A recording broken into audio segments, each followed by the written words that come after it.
They say if you stand on the dam at dawn, you can still hear the church bell ring from under the water. The sound doesn't belong there, not in the metallic hum of the turbines or the hiss of wind across concrete. It rises, faint and wrong, like memory surfacing through a dream. Fishermen swear they've heard it when the fog drifts low, one single toll that cuts through the mist before vanishing again. Most call it superstition. But every legend begins as a record someone tried to destroy. I first came to Lake Garrison, a vast man-made reservoir straddling the borders of Arkansas and Missouri, while working on a documentary about rural displacements in mid-century America. I expected a quiet landscape, vacation cabins, powerboats, retirees feeding ducks near the marina.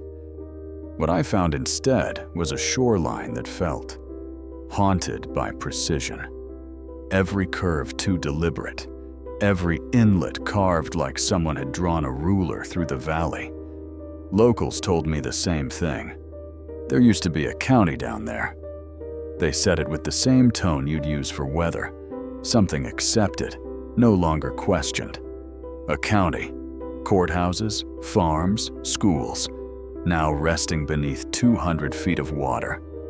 The archives at the Baxter County Historical Center confirmed fragments of the rumor. Before the dam's completion in 1952, this basin held Lakeshore County, a small agricultural district founded in 1847. Population, around 8,000. Records ceased abruptly in late 1949, 3 years before the floodgates closed. At first, that seemed ordinary. Thousands of towns were drowned during the TVA and Bureau of Reclamation projects. But something about this case was off. The state registry listed no formal dissolution date, as if the county had been erased, not merged. The deeper I looked, the more deliberate the silence became. The first reel of film opens on the dam itself, a slab of gray rising from morning fog. The narrator's voice, steady, low, a trace of southern inflection, speaks, "In the years after World War II, America rebuilt itself, not only above ground, but beneath water. Counties were traded for kilowatts. Valleys became lakes. And in the process, maps were rewritten." The camera pans to the still surface. That's when the music fades, leaving only the slow slap of waves against concrete. But some maps were rewritten twice, once for progress and once for secrecy. Every lake has an origin myth. Lake Garrison's begins with the Red Hollow River Project, a federal plan to supply hydroelectric power across the Ozarks. Official files describe an engineering triumph: 50,000 acres of farmland purchased, 6 towns relocated, cemeteries moved stone by stone. Yet in a box of unscanned microfilm, I found a memo stamped classified, "Do not distribute," dated June 2, 1949. It referenced the acquisition of the Lakeshore County seat for purposes beyond energy infrastructure. The author's name was redacted. The phrase "beyond energy" was underlined twice. Driving through the Lake District today, you'd never guess what lies below. The highway skirts the reservoir's rim, a ribbon of asphalt cut into pine forest. From the overlook, the water gleams steel blue and endless. A marina sprawls where the courthouse once stood. Kids fish from the pier, unaware that the pilings beneath them were once the town's main avenue. Old-timers still gather at the Anchor Cafe, a low-ceiling diner smelling of coffee and diesel.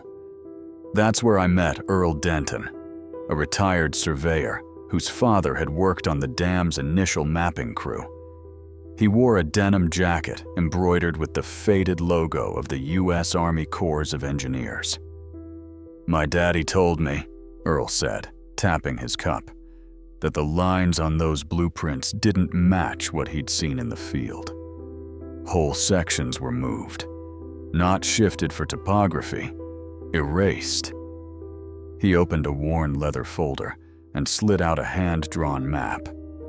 Beneath layers of yellowing tape, the grid showed townships: Elm Cross, Bartlett Run, Mapleford. But one rectangle near the center was blacked out with thick ink. "That's where the courthouse sat," he said. They told him not to ask. When I asked what replaced it, he smiled without humor. "Depends who you ask. Some say it was an old mine. Others say the army built something down there before they flooded it."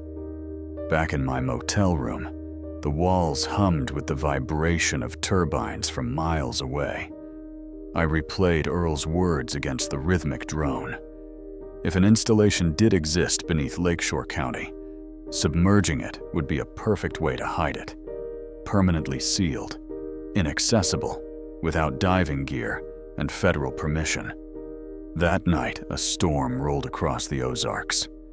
Rain hammered the tin roof, thunder echoing through the valley like artillery.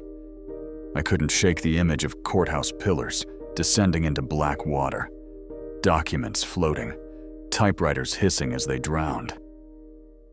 Sleep wouldn't come. At sunrise, I drove to the restricted zone on the north shore where the dam's spillway channels open. A chain-link fence blocked the access road. On the other side, the lake boiled white with foam. Beyond that, nothing but fog. A sign read, "Federal property. No trespassing. Violators subject to prosecution under Title 18. Through the mist, I glimpsed a rusted buoy, its bell clanging faintly. The sound was almost identical to the one described in local folklore. Later, a hydrologist from the University of Missouri, Dr. Hannah Keene, helped me interpret the engineering schematics. She pointed to an unmarked chamber below the main spillway, labeled Sub-Level C, Service Tunnel 17. "That shouldn't exist," she said. "All maintenance access ends at Level B. If this is accurate, Sub-Level C would be below the old valley floor, meaning under the original county site." We stared at the blueprint, single square in the depths labeled simply "Storage." The deeper I went into official correspondence, the stranger it grew. Congressional testimony from 1951 mentions relocation disputes, but omits the county's name entirely. A state senator who had opposed the dam died in a car crash 6 weeks later. His notes vanished from his estate. One surviving letter from a local pastor described, "Federal men removing church records and baptism rolls under the pretense of preservation. None were ever returned. It became clear. Whatever they built, it required silence." Narration would slow here. The screen fades to archival footage, grainy film of bulldozers carving through green valleys, families loading wagons, schoolhouses burning. The voice cuts back in. In the language of progress, they called it relocation. In practice, it was erasure. And erasure leaves seams. By autumn 1951, residents were forced out. Compensation checks arrived late or bounced entirely. The local newspaper, the Lakeshore Herald, printed its final issue on September the 3rd. Its front page showed children waving goodbye as moving trucks rolled down Main Street. But the second page held something unusual, a single paragraph set in bold. "County offices will be closed until further notice. Records transferred to state archive vaults under federal supervision." Those vaults have never been found. When the floodgates sealed in March 1952, engineers expected it to take 6 months to fill. It filled in 4.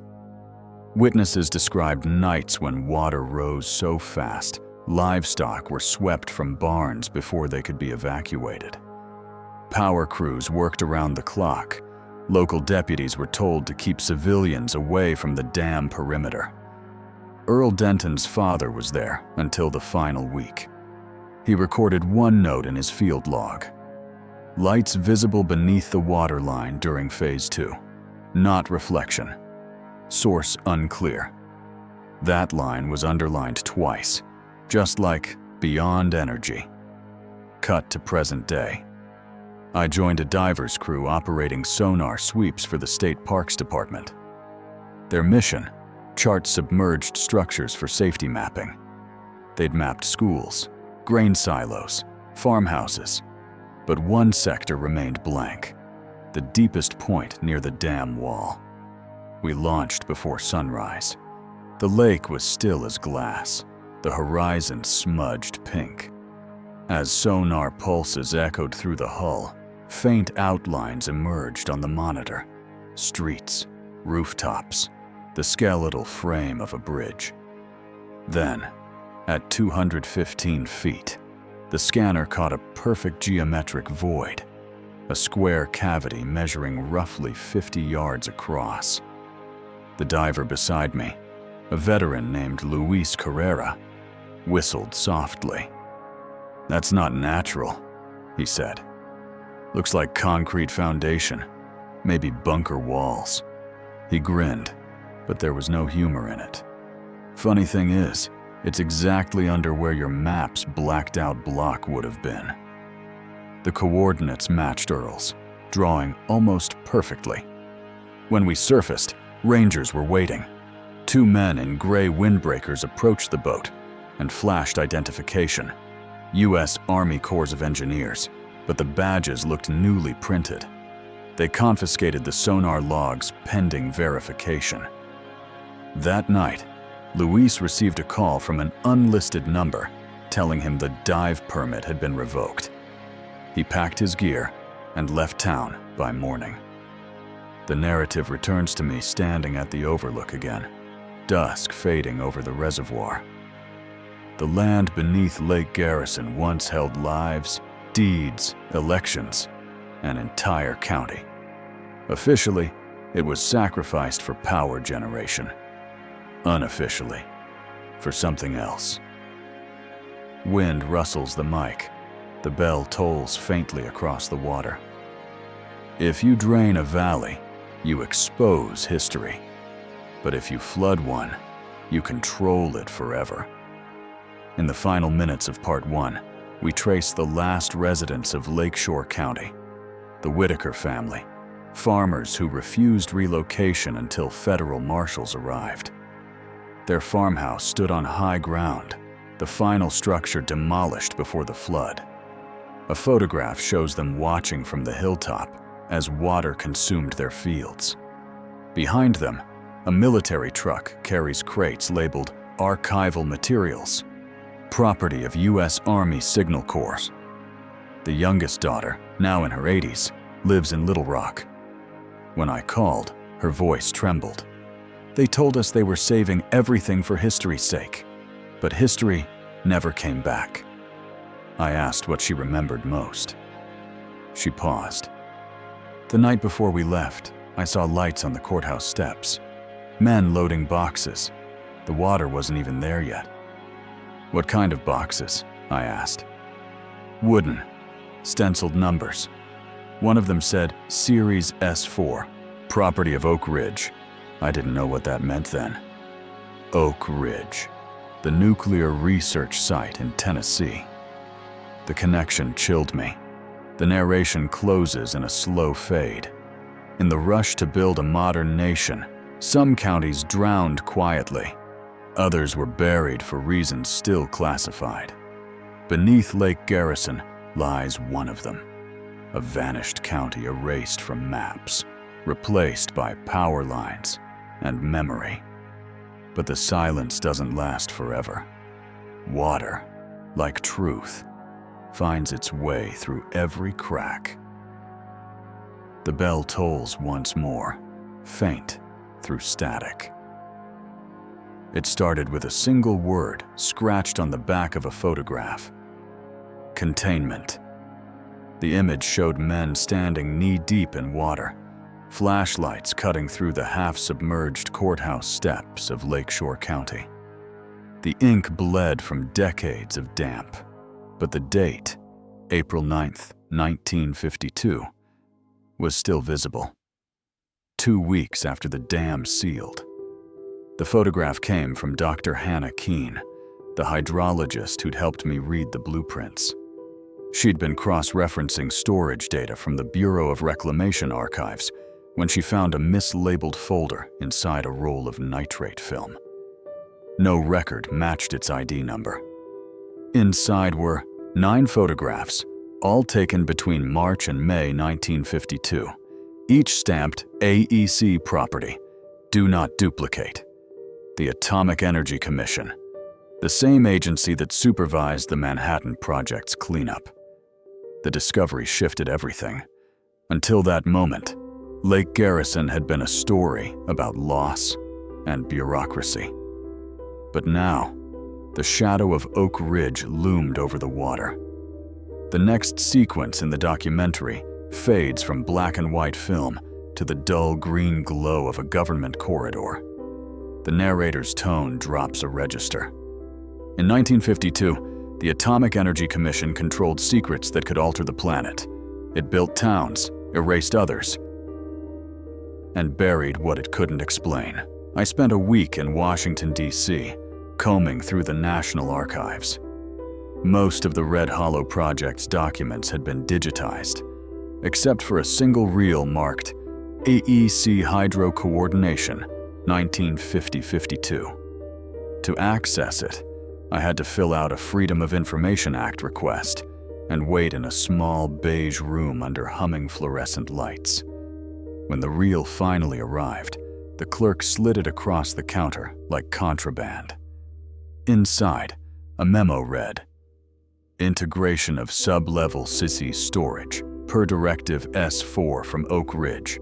All construction materials to meet radiation shielding standards. Public cover. Hydrologic calibration." Radiation shielding. Below a hydroelectric dam. That one sentence rewrote the lake's purpose.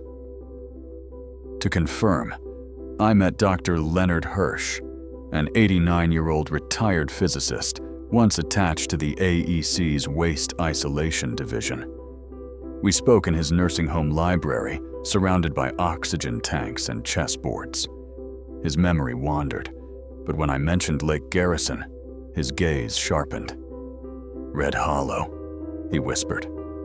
"I remember that code." Code for what? Field test of containment methods. They wanted to know if groundwater could be used as a barrier. Natural sealing. He coughed, breath rasping. "We had barrels from Oak Ridge, non-critical waste, medical isotopes. Nothing explosive," they said, but they worried about seepage. "So you buried them under a future lake?" "Not me," he said, "but someone did. We just ran the numbers." He reached for my recorder. "If they told you it was just a power project, they lied." Back at the motel, I replayed the tape until dawn. Each rasp in Hirsch's voice felt heavier. If barrels of radioactive material had been sealed beneath the reservoir, the county wasn't sacrificed for electricity. It was sacrificed for secrecy. But why erase an entire county instead of digging a pit? The answer arrived from a different direction. An old newspaper ad.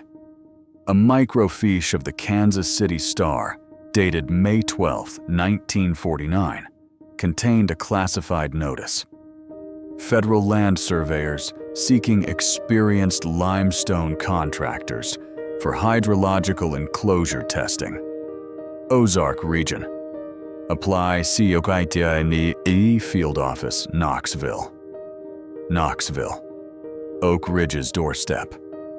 The contractors named Denton & Sons. Surveying were the same company Earl Denton's father worked for. Narration cuts over grainy 1950s footage. Bulldozers moving earth, men in white helmets carrying lead-lined crates, the camera shaking as water spills over the first sluice gate. In the spring of 1950, construction on the Red Hollow project accelerated. On paper, it was the largest hydroelectric venture west of the Mississippi. Off paper, it served another master, the Atomic Energy Commission's containment experiment, S4. The voice hardens. They didn't just flood a valley, they buried evidence. To verify contamination, I needed data. Modern EPA reports showed Lake Garrison's radiation levels as within safe limits. Yet in a declassified 1963 Army Corps report titled Post-Reservoir Sediment Analysis, I found anomalies. Trace cesium-137 readings, 20 times higher near the old courthouse coordinates than at any other sampling site. The notation, sample G17C, Ilivra, 215 feet. Unusual levels, source unknown. Unusual levels, source unknown. Official phrasing for don't ask. When I called the Corps' environmental office for comment, the line disconnected mid-question. 2 hours later, I received an email. Mr. Reynolds, further inquiries regarding Lake Garrison's substructure fall outside public domain. Please direct future requests to the Department of Energy. The Department of Energy, successor to the AEC. To follow the chain, I visited Oak Ridge, Tennessee, once nicknamed the Secret City. Behind its security fences and magnolia trees, the past still hummed. In the Visitor Museum, a display case held blueprints of early waste storage drums. Lead-sealed, cylindrical, labeled S-Series, 1949. Each bore the same stencil the Whitaker girl had described, S4. I asked the archivist, an elderly woman named Martha Bell, if those units had ever been shipped outside Tennessee. Her smile tightened. Not officially, she said. Unofficially? Records of that nature are incomplete. When I mentioned Lake Garrison, she hesitated, then whispered. There was talk of a wet storage trial. The idea was to see if submersion under pressure would neutralize low-yield waste. She glanced around the empty hall. The experiment failed. They stopped talking about it after 1953. Night footage, rain on the motel window, neon buzzing. Narration resumes softly. If the wet storage trial failed, its evidence sits beneath 200 feet of water and 8,000 erased lives. Back home, I traced property records of those who'd been compensated for relocation. Every deed cited the same clause. Transferred under federal eminent domain for the advancement of national energy security. National energy security, a catch-all phrase used during early nuclear expansion to mask classified operations.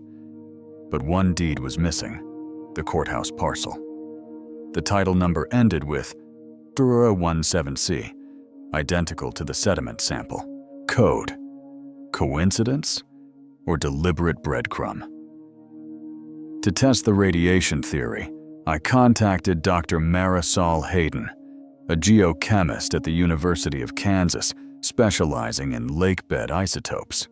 She agreed to analyze water samples if we could legally obtain them. We filed for a civilian research permit. 2 weeks later, it was delayed pending review. So we went anyway. At dawn, Marisol launched her small pontoon over the restricted northern inlet. We dropped a coring tube through the surface, down past cold layers where light died. When the sample surfaced, it glowed faintly under UV, iron minerals catching sunlight, but the Geiger counter ticked faster than normal background. She stared at the needle. "That's not from boat fuel," she said. Within 24 hours, park rangers impounded her equipment for violating environmental protocol. 3 days later, she received an anonymous envelope. Inside was her sample jar, empty, clean, and stamped property of DOE, returned in error. The documentary's tone darkens. Black screen. White text fades in. 1952. 1953. Oak Ridge Field Unit S4 terminated following unspecified incident. Voiceover. In June 1953, the Atomic Energy Commission shut down the S4 field unit. No reason was given. The next month, the Lake Garrison Hydroelectric Plant was dedicated with a ceremony led by President Truman. He called it a beacon of American progress. None of the locals were invited. I returned to the Ozarks that fall. Earl Denton had passed away. His daughter found another map in his toolbox. This one traced a secondary tunnel leading from sub-level C toward the ridge east of the dam, ending beneath a cluster of cabins now used as vacation rentals. On the margin, he'd written, "Overflow vent. Keep sealed." If accurate, that vent might be a surviving access point. We found it after midnight, an iron hatch half buried behind kudzu, humming faintly. Warm air rose from below. The Geiger counter clicked once per second. Marisol looked at me. "This wasn't just storage," she said. "It's active ventilation." We didn't open it.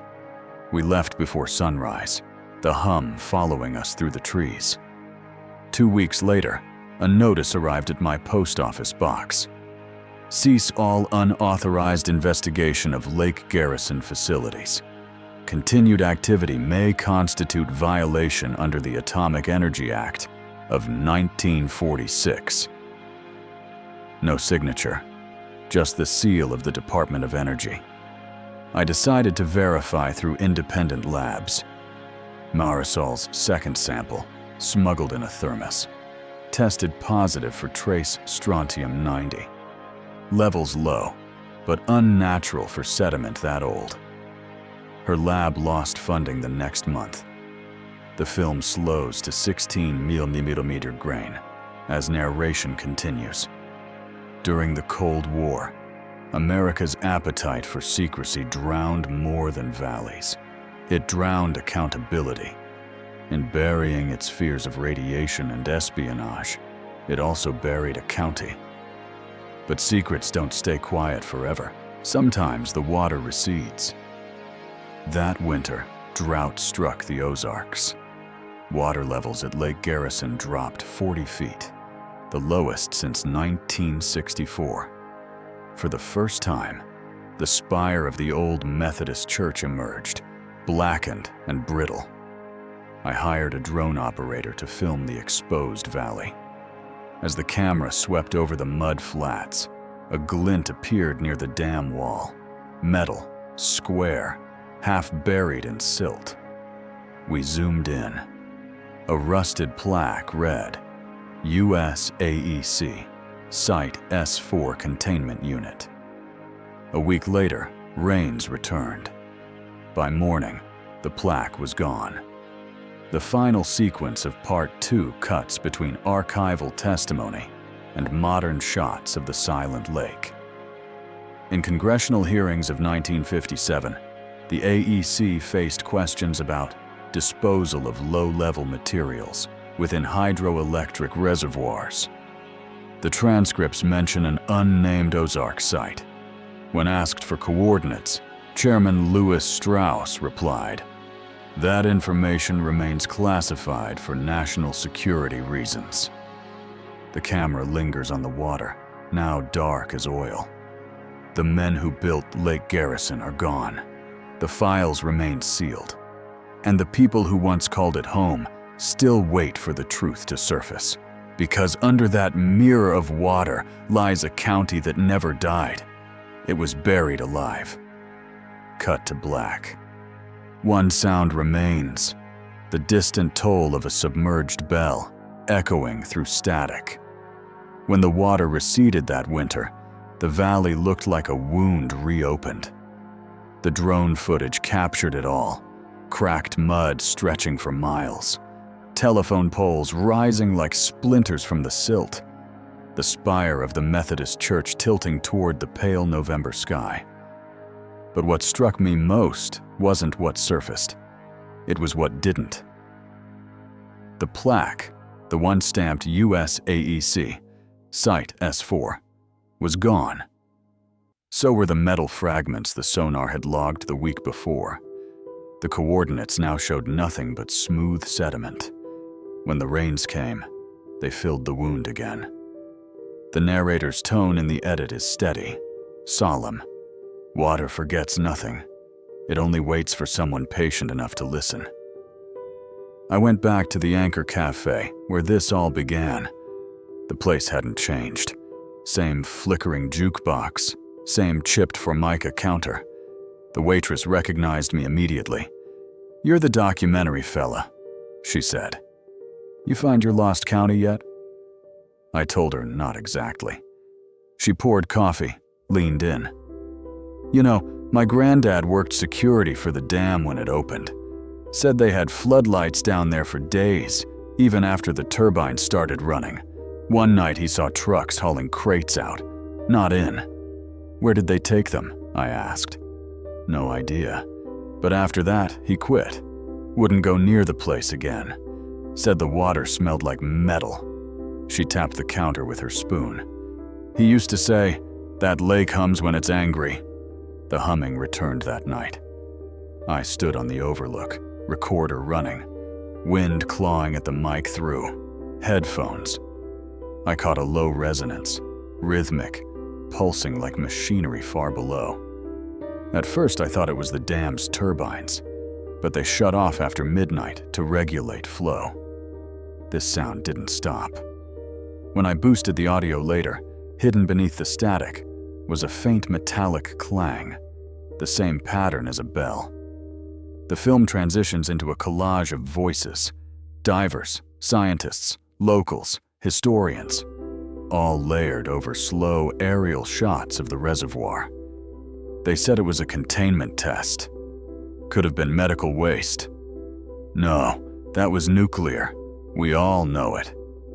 Then why hide the county records? Because something went wrong.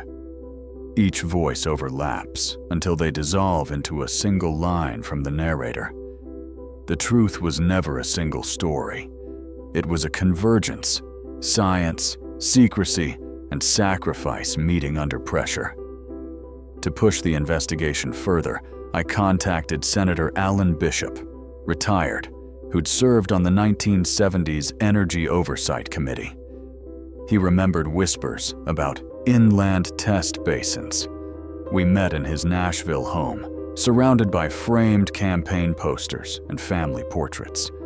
His hands trembled as he poured tea. "You're chasing ghosts," he said, "but they're real ones." I showed him the memo referencing sub-level C and the term radiation shielding standards. He nodded slowly. "We used lakes because they erased evidence. You flood a valley, nobody digs." "So Lake Garrison was one of those?" "I can't confirm that," he said, eyes on the window. "But I can tell you this. When the Department of Energy took over the AEC, they inherited a lot of ghosts they never claimed." He leaned closer. "Whatever's down there, it's not asleep." Back in Arkansas, Dr. Marisol Hayden and I reviewed the isotope data again. The strontium-90 traces weren't consistent with nuclear detonation or reactor leakage, more like decayed medical byproducts. Yet the pattern formed a strange gradient, densest near the submerged courthouse coordinates, tapering outward in rings, almost like something had pulsed once, decades ago, then gone still. If it were a burst, Marisol said, the signature would spread differently. This looks deliberate, controlled. Controlled containment. A phrase that haunted every Cold War manual. I requested another faux IA release, this time for Field Unit S4, Oak Ridge Division, 1948 to 1954. Weeks later, an envelope arrived. Inside were 20 heavily redacted pages. Most lines were blacked out, but one paragraph survived. Test Site G. Project Objective: evaluate hydraulic encapsulation of residual isotopes within limestone substratum. Predicted success dependent on maintaining submersion depth. 200 feet. Civilian displacement authorized. County jurisdiction dissolved under Emergency Provision B. County jurisdiction dissolved. That was Lakeshore County's death sentence. Buried in bureaucratic code, the documentary cuts to vintage footage of the dedication ceremony. Flags fluttering, President Truman smiling beside the dam wall. The crowd cheers. Voiceover, calm but cold. While cameras captured ribbon cutting and applause, 100 feet below, a sealed experiment began. One no one would admit existed. Months passed. Then a message arrived from an anonymous source using an encrypted email. If you want proof, go to drawer number 107B. Library of Congress Manuscript Division. Box labeled Water Control 1953. You didn't hear this from me. Inside that box was a small, unlabeled audio tape. When played, it hissed, then crackled into life. A recording of a man's voice dictating field notes.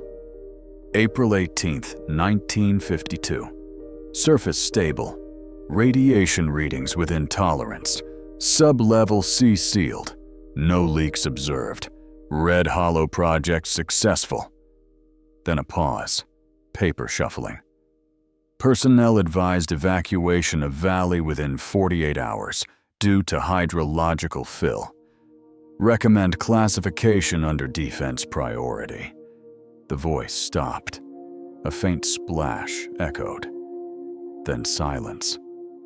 I ran the waveform through spectral analysis. Faintly, beneath the hiss, was another sound. A bell tolling twice. Marisol and I returned to the lake for one last survey. It was autumn again, water low, fog heavy. The town lay quiet. We motored to the same coordinates where the sonar had once shown the square void. She dropped the hydrophone, a microphone designed for underwater sound. At first, nothing. Then, faint vibrations, deep, regular, almost biological. Could be turbines, she said. They're off this time of year. We listened. The pulse quickened slightly, then faded. The hydrophone picked up a final burst, a low-frequency hum, followed by 3 metallic clanks. The same rhythm as before. When we surfaced, a ranger's boat was waiting near the shore. 2 uniformed men waved us in, their faces unreadable. Routine safety inspection, one said. This area's closed. We handed over our IDs. They scanned them without speaking, then returned them. Be careful out there. The lake's unpredictable. They followed us until we reached the marina, then disappeared. That night, in the motel, we examined the recordings. The hum frequency matched electrical resonance patterns, specifically those produced by cooling systems. But there were no active cooling systems under the dam. Not officially. Marisol stared at the spectrogram. If that's mechanical, it's running on its own power. You mean it's still operating? Or whatever they sealed is still reacting? We looked at each other and said nothing. The final act of the film intercuts modern-day interviews with archival imagery. Flooded classrooms, government trucks under canvas tarps, rows of men in radiation badges standing knee-deep in mud. The narrator speaks softly, almost whispering. In the end, no document will confirm what lies beneath Lake Garrison. The official record lists only turbines, conduits, and limestone. The unofficial record, those who lived here, speaks of light underwater, of humming, of men who vanished from payrolls. Science explains some of it. History explains the rest. But silence explains the most. I met the last surviving member of the Whitaker family, now 91. She lived in a nursing home outside Little Rock, the same woman who once saw the crates labeled Series S4, property of Oak Ridge. Her hands trembled as she held the old photograph I'd found. "That's the courthouse," she said. "That's where they stacked them." "Do you remember what happened next?" "They said it was just papers, but I saw the men wearing masks, big rubber suits. They told us not to look." She stared past me, eyes glassy. "That night, my father said the ground was breathing." I left her room shaken. Outside, thunder rolled across the horizon. The forecast called for another week of rain. By morning, the lake would rise again, covering whatever fragments the drought had revealed. In the editing suite months later, I laid the final sequence. Aerial shots of Lake Garrison at dawn, sunlight catching the water like mercury. Over it plays the hydrophone recording, the faint hum, then the bell. The narrator, calm but resolute. Some say the bell marks the hour of the flood. Others believe it's pressure shifting through old stone. But maybe it's something else, the sound of a buried truth reminding us it's still there. The documents prove the county existed. The maps prove it vanished. The science proves the water hides more than sediment. What remains is faith. Faith that the past, no matter how deep we drown it, still breathes beneath us. The music fades into low strings. The camera tilts upward from the lake to the gray sky. And somewhere under that calm surface, the courthouse still stands, waiting for air it will never see again. The hum fades. The screen goes black. A single line appears. Lakeshore County, established 1847. Submerged 1952. Unacknowledged 1953. Depth 215 feet. Then the final voice, steady and human. If this story moved you, subscribe for more American historical mysteries, forgotten events, and hidden secrets like this one.